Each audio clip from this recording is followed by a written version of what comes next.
I received this black board from Cinch, and this is perfect for magnetic chalk markers, and it measures approximately 17 inches by 11 inches.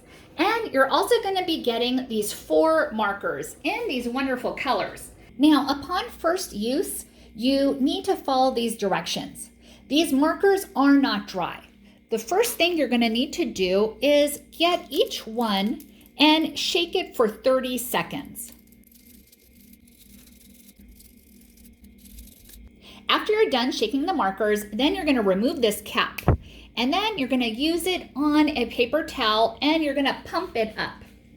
Now you're going to push it down and then release. Push down and release. And you're supposed to hold it down for 2 seconds and repeat.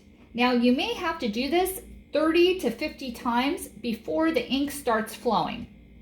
And if it doesn't, you're just going to repeat the steps again. So it's going to take about a minute for you to do this step.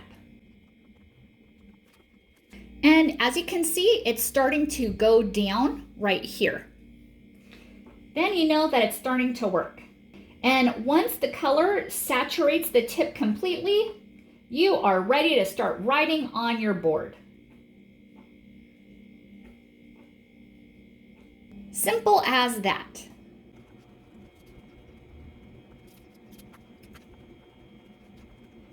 Okay, it's all ready.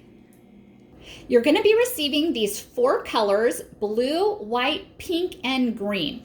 And they also have magnets here on the back, so you can put it up after use onto your refrigerator. And let me show you how nice they look. That's the blue one. There's green. Here's the pink one. And here's the white. So thank you so much for watching and hope you found this video helpful.